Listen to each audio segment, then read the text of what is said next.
নমস্কার, আপনারা দেখছেন চ্যানেল এবিসি। আমি বিজয়, আর প্রত্যেক দিনকার মতো আপনাদের সামনে উপস্থিত হয়ে গেছি।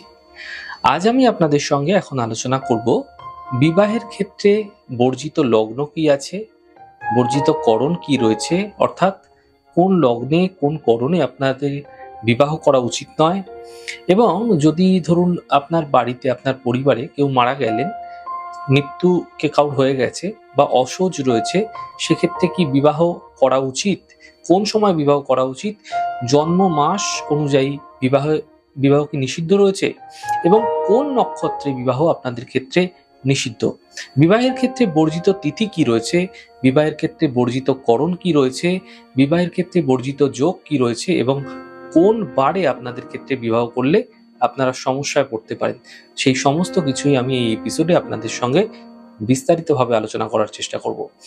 দেখুন, সমাজ এবং পরিবারে অধিষ্ঠিত যে কোনো নারী বা যে কোনো পুরুষের জীবনে শ্রেষ্ঠ এবং পবিত্রতম কর্তব্য হলো বিবাহ, এবং এই কারণে এই অনুষ্ঠান নানা শাস্ত্রাচার দ্বারা নিয়ন্ত্রিত হয়ে থাকে।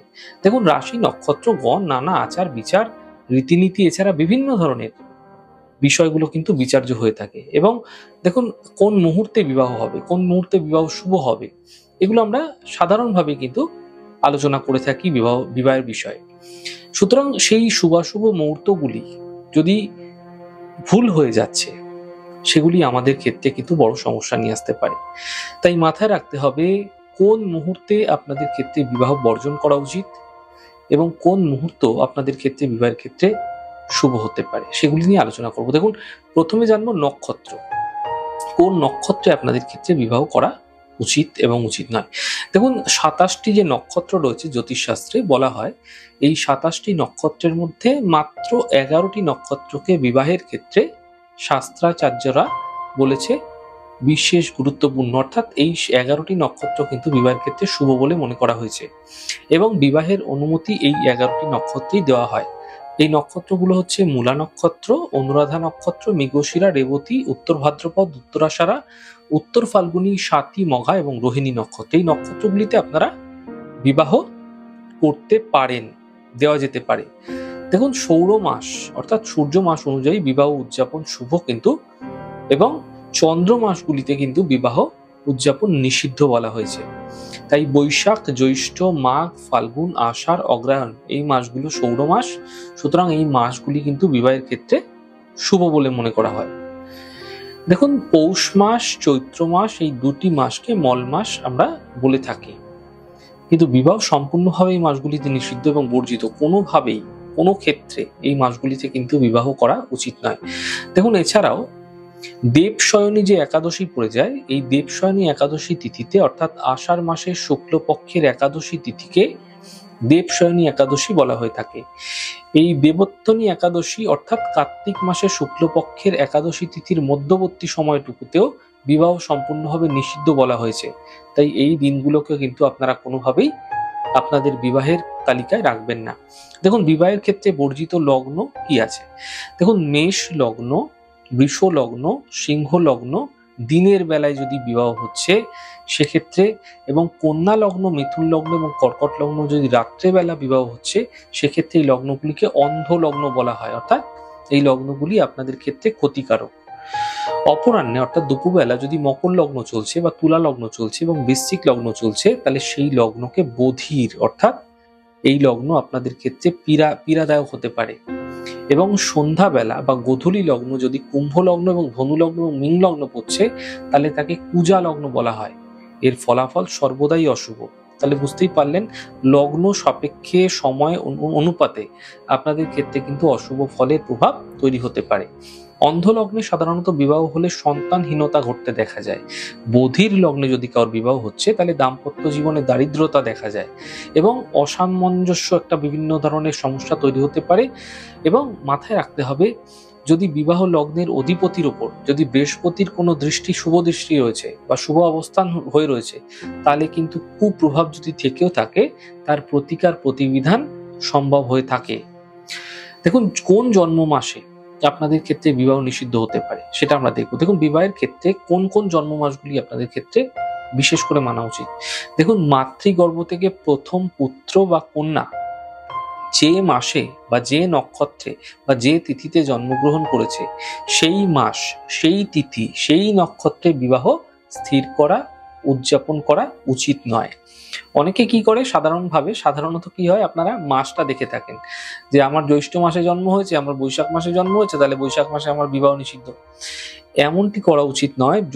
মানে নক্ষত্র মানে মাসের সাথে সাথে তিথিরও গুরুত্ব দিতে হবে এবং মাসের সঙ্গে সঙ্গে নক্ষত্রের গুরুত্ব দিতে হবে। তাই এই নক্ষত্রগুলোকেও কিন্তু আপনাদের ক্যান্সেল করা উচিত।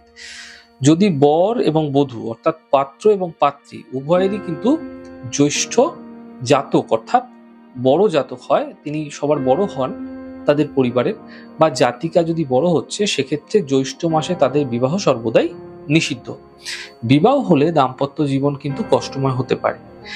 যদি পাত্র এবং পাত্রী দুজনের মধ্যে কোনো একজন জ্যৈষ্ঠ মাস, এবং তাহলেও কিন্তু সেই জ্যৈষ্ঠ মাসে বিবাহ করা উচিত নয়, কারণ এই বিবাহকে মধ্যম অশুভ বলে মনে করা হয়। এরকম বিবাহ হলে রোগ ভোগ, মানসিক অশান্তি ক্রমশ বৃদ্ধি পায়। বিবাহের ক্ষেত্রে বর্জিত তিথি কোনগুলি আছে, কোন তিথিতে আপনারা বিবাহ করবেন না? দেখুন, জ্যোতিষশাস্ত্রে কতগুলি তিথিকে বিবাহ মুহূর্তে বর্জিত বলা হয়েছে। কুলিক যোগ এবং দগ্ধা তিথিকে বিবাহে শুভ হয় না। এখন কুলিক যোগ কি?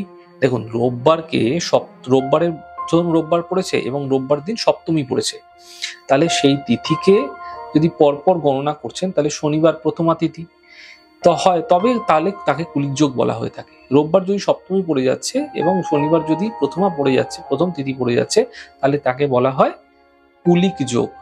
যেমন রবিবার যদি সপ্তমী হচ্ছে, সোমবার ষষ্ঠী হচ্ছে, মঙ্গলবার পঞ্চমী হচ্ছে, বুধবার চতুর্থী হচ্ছে, বৃহস্পতিবার তৃতীয়া হচ্ছে, শুক্রবার দ্বিতীয়া হচ্ছে, শনিবার প্রথমা তিথি অর্থাৎ প্রতিপদ তিথি, এই তিথিকে কুলিক যোগ বলা হয়ে থাকে। এই তিথিতে যদি বিবাহ মুহূর্ত আপনারা নির্বাচন করছেন, তাহলে অত্যন্ত অশুভ হতে পারে। দেখুন, নক্ষত্র আপনারা দেখে নিলেন, মাস দেখে নিলেন, আপনাদের ক্ষেত্রে বিবাহের সময়ও ঠিক আছে দেখে নিলেন, কিন্তু এই তিথিগুলো যদি আপনাদের ক্ষেত্রে থাকছে, তাহলে আপনাদের ক্ষেত্রে অবশ্যই বৈবাহিক জীবনে সমস্যা দেবে।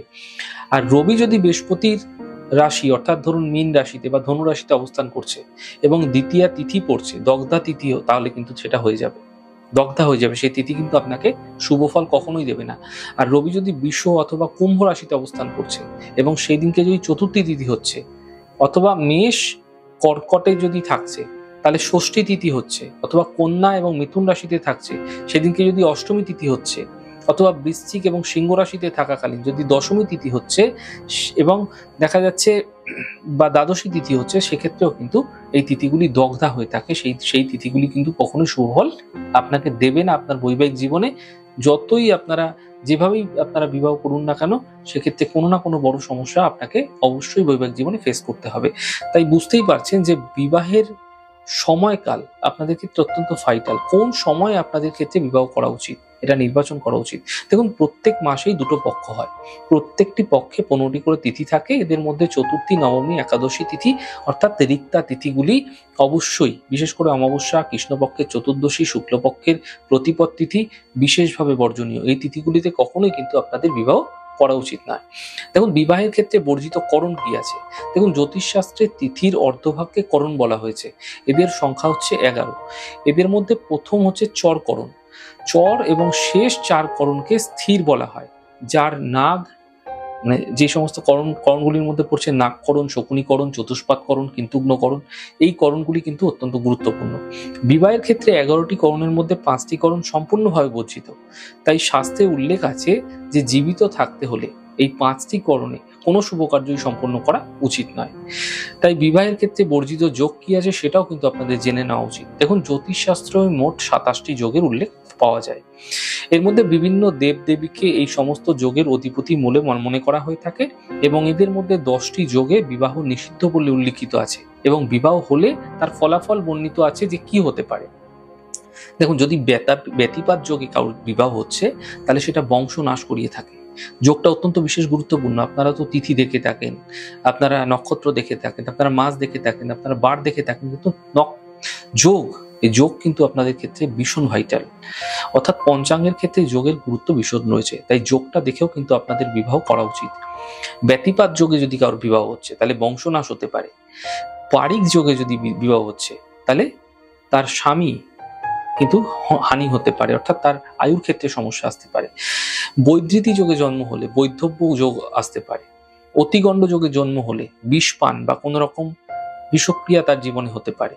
ব্যাঘাত যোগে জন্ম হলে কোনো রকম তার পার্টনারের কোনো রকম ব্যাধি রোগ ভোগ কিন্তু তাকে ভুগতে হতে পারে। যদি শুল যোগে জন্ম হচ্ছে তাহলে কিন্তু শুল যোগে যদি বিবাহ হচ্ছে তাহলে কিন্তু শরীরে কোনো ক্ষত বা কষ্ট তৈরি হতে পারে। হর্ষণ যোগে যদি জন্ম হচ্ছে তাহলে শোকতাপ বৃদ্ধি পাবে, মানে যদি বিবাহ হচ্ছে। এবং গণ্ড যোগে যদি তার জন্ম মানে বিবাহ হচ্ছে তাহলে রোগ ব্যাধি বৃদ্ধি পাবে। বিষকুম্ভ যোগে আপনাদের বিবাহ করলে মৃত্যু ভয় বৃদ্ধি পাবে। বজ্র যোগে বিবাহ হলে তাহলে অকাল মৃত্যুর সম্ভাবনা তৈরি হবে। এবং দেখুন, বিবাহের ক্ষেত্রে এই সমস্ত যোগ কিন্তু বর্জন করা উচিত। এই যোগগুলোতে আপনাদের বিবাহ করা উচিত নয়, তাই আপনারা কিন্তু এই যোগগুলো দেখে বিবাহ করবেন। দেখুন, বর্জিত বার কি আছে বিবাহের ক্ষেত্রে, আপনারা বারের উপর ভীষণ গুরুত্ব দেন আমি জানি, কারণ বহু মানুষ এসে বলে কোন বারটা আপনাদের ক্ষেত্রে বিবাহ করলে ভালো হবে। দেখুন, বিবাহের জন্য সোমবার, বৃহস্পতিবার, বুধবার এবং শুক্রবারকে অধিক শুভ বলে মনে করা হয়। এছাড়া এই বারগুলিকে বিবাহ ছাড়াও বিবাহ সম্পর্কিত যাবতীয় কর্ম আচার পালন শুভ করা যেতে পারে। যে কোনো ধরনের বিবাহের আচার যেগুলো রয়েছে সেগুলো আপনার পালন করতে পারেন।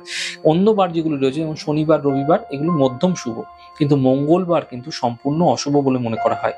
যদি অন্য কোনো যোগ অথবা তিথি, নক্ষত্র, যোগ, করণ, লগ্ন যাই বলুন না কেন অনুকূল থাকলে সেক্ষেত্রেও কিন্তু শনিবার এবং রবিবারে বিবাহ সম্পন্ন করা সম্ভব, কিন্তু কোনো ক্ষেত্রেই মঙ্গলবার দিন কিন্তু আপনাদের ক্ষেত্রে বিবাহ করা উচিত নয়, বর্জনীয়। তবে গর্গ ঋষি গর্গ যিনি ছিলেন তিনি বলেছিলেন যে শনিবার বিবাহে কখনোই কোনো দোষ হয় না, কিন্তু তিথি, নক্ষত্র এবং করণ এবং যোগ যদি ঠিক থাকে। তাই এটি মেনে যদি আপনারা বিবাহ করছেন আপনাদের ক্ষেত্রে ফায়দা মিলবে। এবার জানবো যে দেখুন, আপনার গৃহে কেউ মারা গেলেন, আপনার গৃহে অশৌচ চলছে হঠাৎ করে, তেমন ক্ষেত্রে বিবাহের বিধি কি আছে?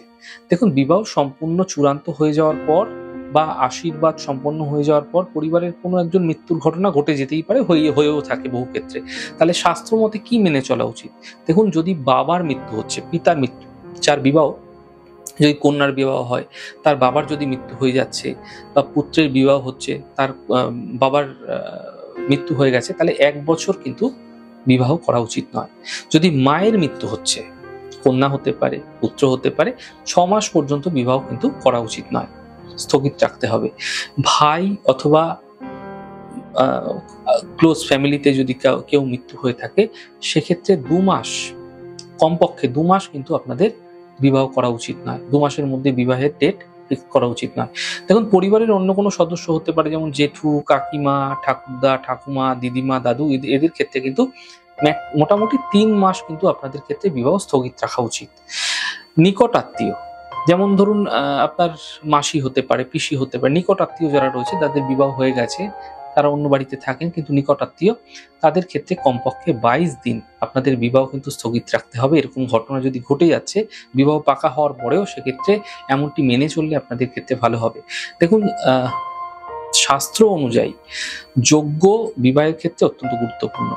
ব্রত, উপবাস, হোম, অর্চনা এগুলো কিন্তু আরম্ভ না হওয়া পর্যন্ত বিধি নিষেধ কার্যকরী হয়, কিন্তু অনুষ্ঠান একবার শুরু হয়ে গেলে তৎকালে এ ধরনের মৃত্যুর ঘটনা ঘটলে কোনো অসৌচ কার্যকরী হচ্ছে না। অর্থাৎ দেখা যাচ্ছে বিয়ের পিঁড়িতে সেই পাত্রপাত্রী বসে গেছে, সমস্ত কিছু হোমকুণ্ড জ্বালানো হয়েছে, সমস্ত কিছু শুরু হয়ে গেছে, বিবাহের কাজকর্ম শুরু হয়ে গেছে, মন্ত্র উচ্চারণ শুরু হয়ে গেছে, সেক্ষেত্রে কেউ মারা গেল, তাহলে কিন্তু সেই অসৌচ কার্যকরী হবে না, সেই লগ্ন তাদের ক্ষেত্রে কখনোই অশুভ প্রভাব দেবে না।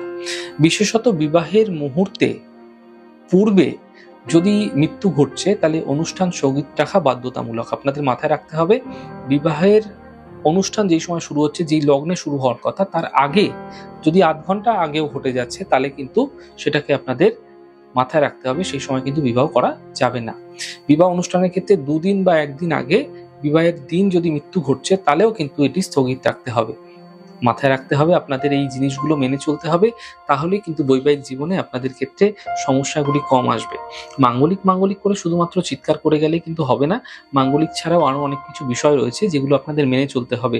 শুভ তিথিতে করা কাজ, শুভ লগ্নে, শুভ করণে, শুভ যোগে করা কাজ আপনাদের ক্ষেত্রে শুভ ফল বয়ে নিয়ে আসবে। কারণ আপনি আপনার বাড়িতে যখন গৃহপ্রবেশ করেন সেই সময় শুভ তিথি থেকেই করেন, আপনি আপনার মেয়েকে যখন বিবাহ দেন শুভ তিথি দেখে দেন। তাই প্রত্যেকটা জিনিসকে গুরুত্ব দিতে হবে, প্রত্যেকটা জিনিস জিনিস মেনে চলতে হবে। শুধুমাত্র মাঙ্গলিকের পেছনে পড়ে থাকলে কিন্তু আপনার সন্তানের বৈবাহিক জীবন ভালো বা খারাপ হবে না। এছাড়াও অনেক বিষয় রয়েছে, সেই বিষয়গুলোকে মেনে চলুন। আপনাদের বৈবাহিক জীবন অত্যন্ত ভালো হবে। ছোট ছোট সমস্যাগুলো থেকে আপনারা রেহাই পাবেন এবং এই জিনিসগুলো মেনে চললে আপনারা আপনাদের অন্ধকারের পথগুলোকে ধীরে ধীরে আলোর পথে আপনারা কিন্তু বয়ে নিয়ে যেতে পারবেন। আমাদের এই ছোট ছোট আলোচনা আপনাদের কেমন লাগছে অবশ্যই লিখে জানাবেন। যদি ভালো লেগে থাকে সেক্ষেত্রে লাইক করতে, কমেন্ট করতে, সাবস্ক্রাইব এবং শেয়ার করতে বন্ধুদের সঙ্গে ভুলবেন না। অনেক ভালো, সুন্দর, সুস্থ থাকুন। আগামী পর্বে দেখা হবে।